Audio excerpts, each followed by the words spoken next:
Good morning. Today is the 5th day of Adar, and I have no idea, I think the 26th of February. It's a crisp and warming up Sunday morning when it's going to become really hot in the afternoon. Tomorrow. And tomorrow it's going to get hotter and hotter and hotter until Thursday. And then on Shabbos, and Friday also. On Shabbos it'll go back down to 18. It rains on Purim. It usually rains on Purim, but not always. Because of the Torah. Yeah. Okay. We're all rational here. Okay. So we're learning the mimer about why is Amalek different and why do we need to eradicate him. And we're explaining it, of course, psychologically, because there are no Amalekites today in the world. We don't know anyone who is. And even if we did, there's a beautiful skit, I don't know if you've ever heard it, about how everybody would have, because it's a mitzvah that's never been done, it's like how it would become very, very difficult to actually perform it, because there would be so many opinions. And in the end, the only option would be like that, I don't know, be impossible. Let's get back to it.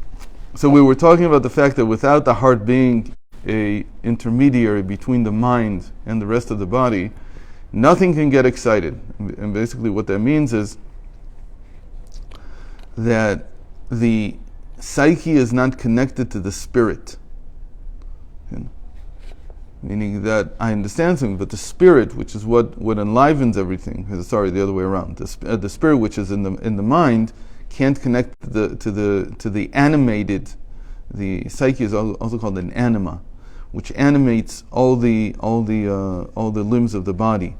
So when a person wants to feel love for something that he should, so he can maybe at most intellectualize it, but he can't feel anything when he actually does something. And that's not a very good way to be alive, because everything is dead. And there's a lot of people who are like that. They don't feel anything. They don't feel anything anymore. When they say they don't feel anything, it doesn't mean that they don't understand. They understand why this is something they should love. They understand why they should love their spouse. They understand why they should love their children. They understand many things. But they can't bring it down to feel it in the heart. And then from the heart it can't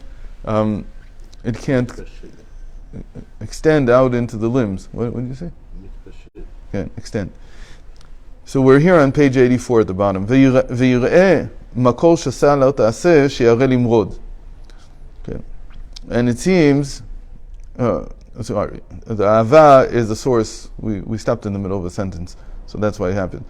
Love is the source of all the prescriptive mitzvot that we need to do, and Yir'ah is the source of all the 365 prohibitive mitzvot. And what it means, why is Yir'ah? Why is fear or awe?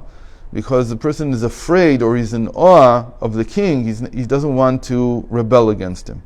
Or Yir'ah can also be, fear can also be that he's embarrassed. He's embarrassed from performing something that's prohibitive. Now we're getting to an important piece of the puzzle here. והמשכת המידות שבלב ומבחינת המוחין שעל ידי התבוננות שמתבונן במוחו בגדולת אור אינסוף נולדים מבחינת מידות שבשכל. So he said that the stages are like this. Now he's going to sum up the stages.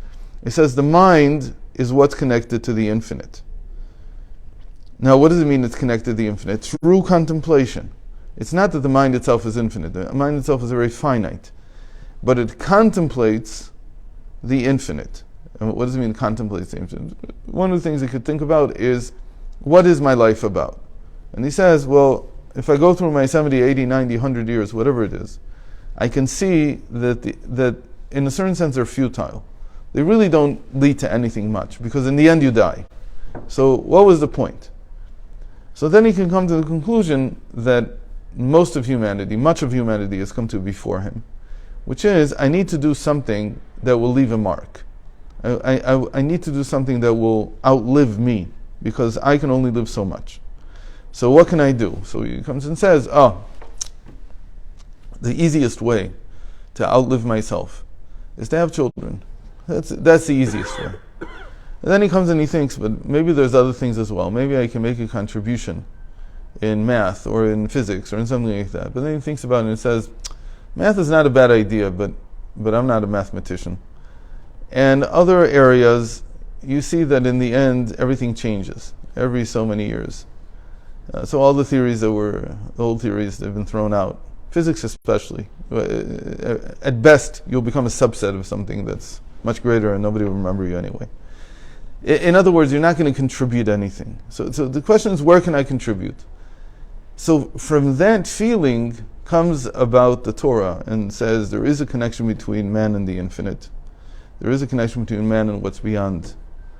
And that connection is what leads to the Torah. And the Torah is the infinite coming down into the finite and coming and revealing itself.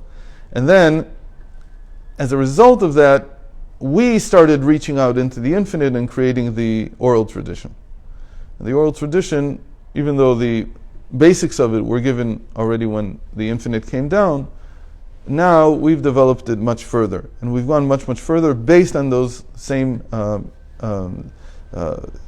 basic tenets that lead to the formation of the oral Torah. And then from the Torah we get these mitzvot. And these mitzvot, they come and say, look, if you want to connect to the infinite, here are actions that allow you to do that. That allow you to leave not just an impression on the world, but more importantly maybe, they allow you to leave an infinitely existing impression on yourself. And so, in a certain sense, you're not trying to ensure your infinite existence. That's not the point. The point is that you want to contribute to something infinite. And so you've done that. And whether or not you remain or don't remain, that's not the question so much in Torah. The Torah doesn't talk about the world to come. It's not interested in the world to come. It's never mentioned.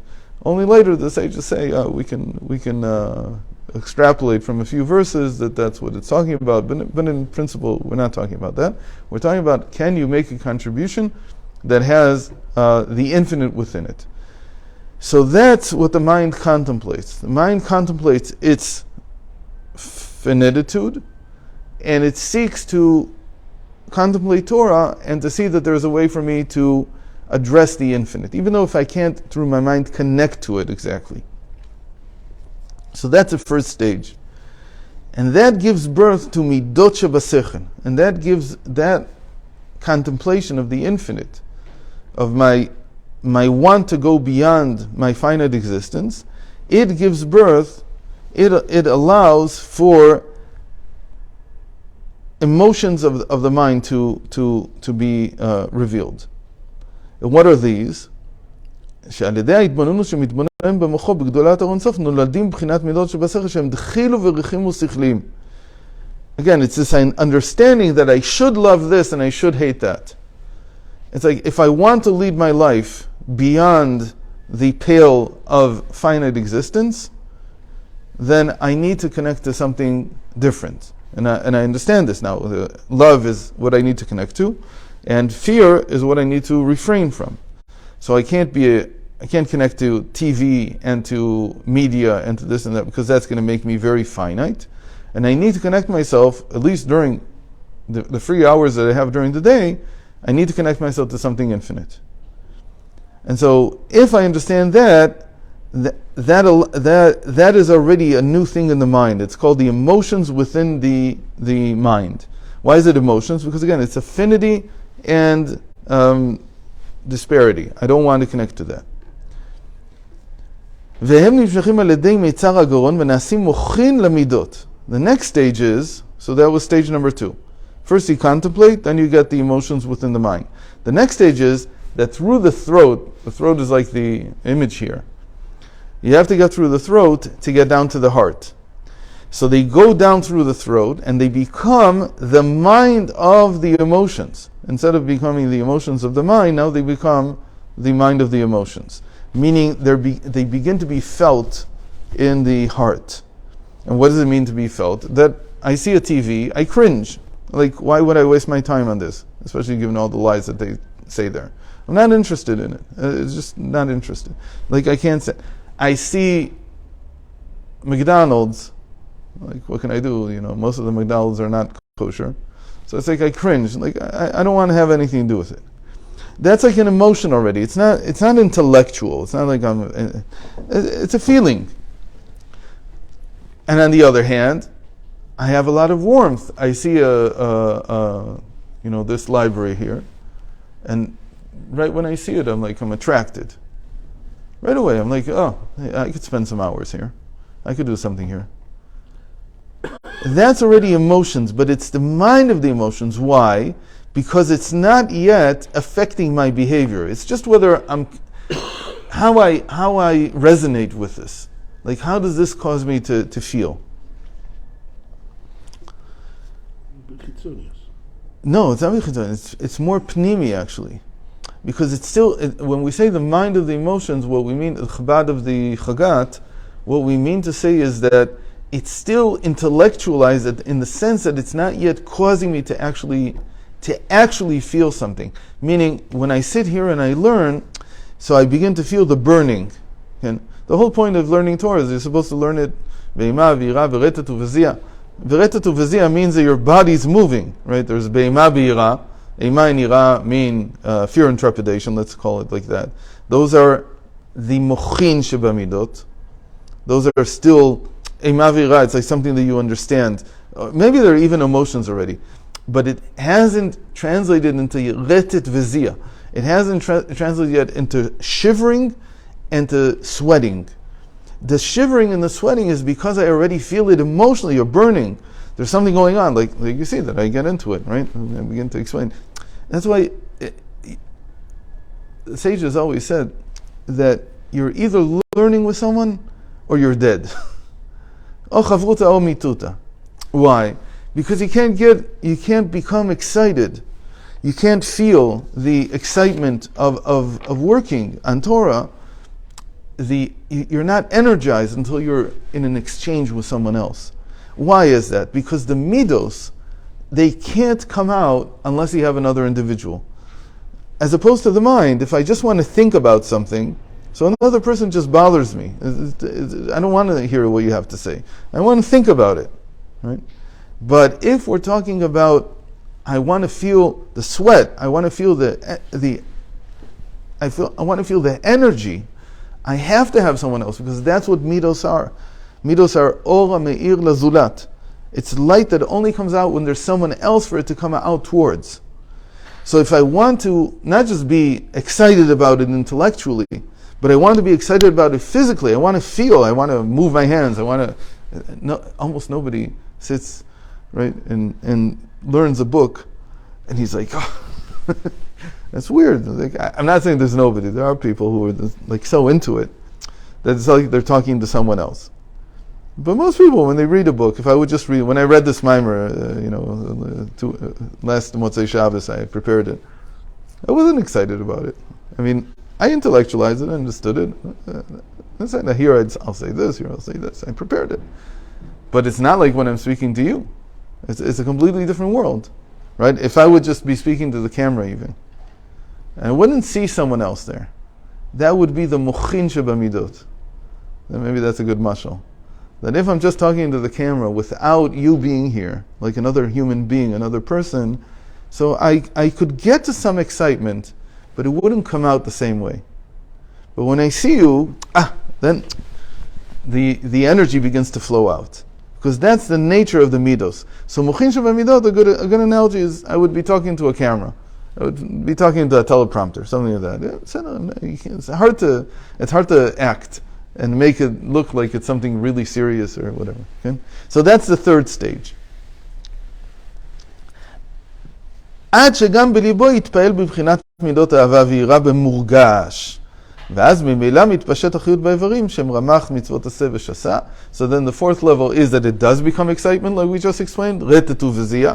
It becomes אימה ויראה, let's call it. That he begins to feel this way and he expresses it. And then it comes out in the body itself, in the limbs themselves. And that's where my hands begin to move and I'm energized. People say, I've heard this many times, I didn't know what the source was. I don't know what the source is still. People say that intelligent people speak with their hands. It's not exactly intelligent people. It's people who can get the message down from their mind into the heart. And then you see it. Yeah, people who are alive. They have chayus. That type of, it's true, it's much more convincing. Well, maybe not convincing, but it's much more, it pulls you in because there's excitement there, there's energy. And you feel the energy because you're also the other side, you're who's receiving the energy. And then, okay, so those are 5 levels, right? We said, first the contemplation in the mind itself, just intellect. That we call the muskal. That's the intellectual side of the whole process. Then it becomes emotions within the intellect. That you begin to understand what I should like and what I shouldn't like. Then it comes down through the throat. This is the critical thing for Amalek, as we'll see. That there has to be a connection. This is called data mitpashit. We'll see, he'll explain this in a moment. It's the da'at that connects between the intellect and between the heart. That's the 3rd stage. The 4th stage is the intellect within the emotions. And again, it's like maybe speaking to a camera without there really being an audience. And then the 4th stage, that was the 3rd stage. I added now that I added a 6th stage actually now. Because I said that the throat is like the 3rd. But really, until now, we've been saying 1st and 2nd, and then 3rd is the emotions within the intellect within the emotions. The 4th is the emotions themselves, which animate the body already. And don't animate the body. Keep making. It's a very simple process. I don't know why I'm confusing all the. It's when I already feel the affinity towards. I feel the emotions already, but it's not yet animating the limbs. And then the 5th level is when it's actually animating the rest of the body. Okay. אך שאינו נמשך בלב, רחמנא ליצלן, שאינו מתפעל, רוצה לומר, שאינו מתפעל בליבו, באווירה, ממילא אינו מתפשט באיברים. But if the intellect cannot come down to the emotions, to the heart, then obviously it's not going to come down into the limbs. So for instance, a person who understands that it's a bad idea to sit on the couch and watch TV and eat potato chips, but that doesn't affect his heart, he can't get himself to move.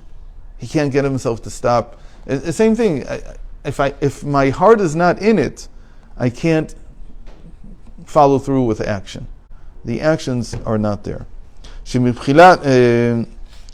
שמבחינת חילוב ורכים ושכליים בלא אמצעית המידות שבלב לא יבוא על ידי זה לקיום המצוות כלל כדווי למהווה. So you can't translate the thoughts into mitzvos, into actual actions, into performance. והעיקר הם המידות שבלב. And the most important thing is the emotions in the heart, the character of the heart. If you don't have character of the heart, you don't have anything. Why? Because without that, there's no action. You can't skip directly from thought into action. You can, but then those actions are like robotic. And the whole point of a human being is that the emotions are involved. That he's not doing it k'mitzvat anashim melumada. That he's not doing it just because it's a habit. And that would be like a robotic thing. That my mind told me to do it enough times until eventually I just do it in my sleep. And by the way, that doesn't really work because if you don't have any heart in it, you'll lose it very quickly. Because habits are very hard to create and very easy to lose. But this is also the basis of all of Chasidus. The basis of all of Chasidus was that a person would be warm, that a person would have a warm heart. That was the whole point. The whole point of what the Baal Shem Tov did was that he didn't want people to just do things by routine. He wanted them, he said, we can bring back, like the Tanya says in the beginning, there should be an act of the heart. וכן אנו רואים בחוש בעבודה שעיקר החיות במעשה המצוות ומהתפעלות והאווירה מורגשות דווקא במידות שבלב. And we see this, that the main aspect of all performance of mitzvot in the end is a felt, an experienced, energetic emotion within the heart. But then he adds here another sentence, which is very important, that the mind is not finished when I'm actually doing the mitzvah. The mind is not finished at all. And that is one of the reasons why this is called Chabad. Because after you do the mitzvah, you still need Chabad. You still need the intellect. What do you need the intellect for? אך פעולת המוחין המאירים בבחינת מידות שבלב הוא דמבחינת התגלות המידות יכול להיות אחיזת החיצוניים כמו שמבואר במקום אחר.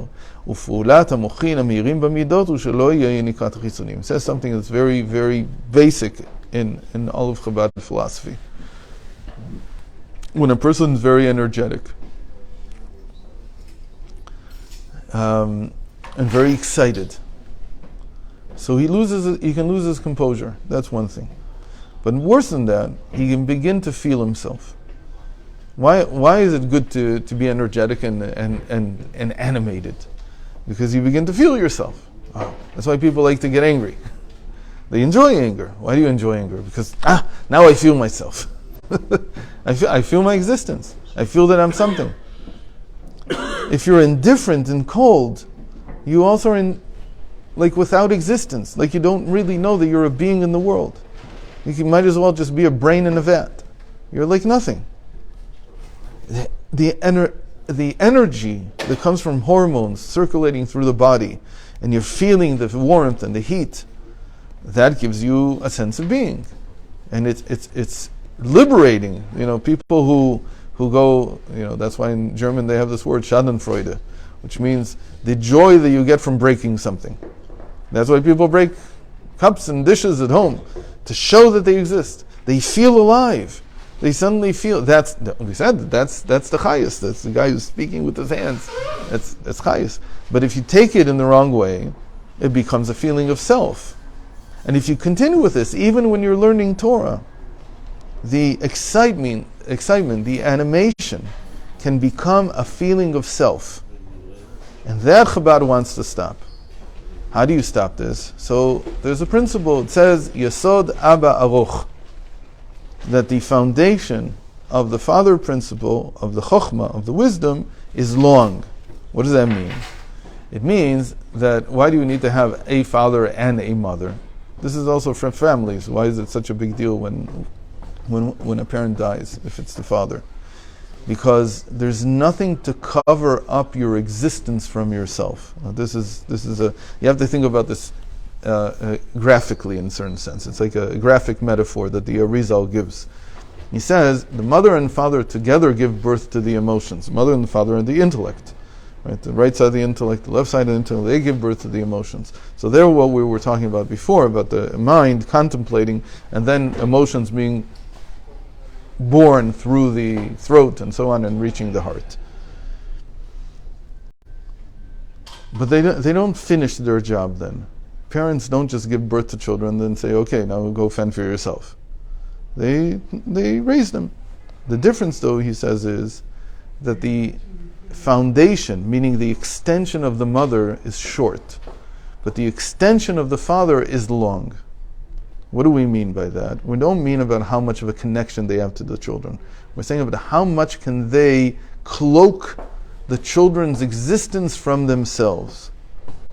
Let's say it another way. In Freud's thought, the father, he's who's responsible for giving the child, for building above the ego, the superego. What is the superego? As its name applies, it's above it. It's above the ego. What does it do? It serves to conceal the ego from the person. Meaning that if I were to act only egotistically within society, then I wouldn't be able to get along with anyone. So there has to be like a cloak over who I am, over my feeling of self, that comes and says, for you to function in a normal way in a society, you have to hide some of your ego from yourself. Otherwise, it's going to clash with everything, and you're going to become a complete outcast. To fit into a society, you have to cloak some of it. So there's all kinds of ways that you cloak it. There are things that come from the society itself, like taboos, which is the big problem, for instance, with LGBTQ, whatever it is. Because what they're doing is they're breaking down the taboos that are so necessary for us to be able to even contain the sexual urges. Without taboos, you can't contain the sexual urges. It used to be the law of the jungle. You found a woman you wanted, you took her and you raped her and you took her home, or whatever, you threw her away, whatever it was. The whole institution of marriage is so important because without that we can't control the sexual urges. So you have to have something cloaking this whole ego thing. So that the father gives everywhere. That's how everybody understood. The father, the patriarchal, what they're trying to break down, the patriarchal society. What they're actually saying is, we're breaking down society. We don't care. Why do we not care? Because we trust the individual. Said I trust the individual, but only to a certain extent. There's only so much I can trust even myself. I need to have this cloaking that comes from the father principle, from wisdom. So he says the same thing happens just even when I do a mitzvah. If I do a mitzvah and I feel myself and I feel my existence because of that mitzvah, I get gaiva, I get pride. That's exactly why it's the right word. They call themselves pride. Why? Because what have they done? They've broken down the covering that the father principle gives. You understand? So what are you left with? Pride of being. The mother principle cannot cover. That's what it's called, that the foundation of mother is short. As much as she tries, it's like a blanket that's too small. You can't cover yourself with it. The mother principle, the understanding can't give you that. Understanding is more connected to your yeshut. It's more connected to your sense of being. The mother nurtures, and she nurtures everything, including your sense of being. But the father, he's more distant. And he comes and says, because I'm more distant, I can cloak you from yourself. I can conceal your being from yourself. So that's a very important sugya. It's a very important topic that the Arizal discusses in quite some length. And in Chasidut, from the Alter Rebbe in Ahan, the Alter Rebbe talked about it already before Peterburg. He spoke profusely about it. Because that's what really essence of Chabad is. So that even after you're animated, after you're excited, you have to have the ability to nullify. Now, that's what Chochmah is. Chochmah is bittul. It's a self-nullification to be able to cloak yourself from yourself. And not to feel your being extending over all of reality just because you did some mitzvah. Okay, so we'll continue tomorrow. Be'ezrat Hashem. Bezras Hashem.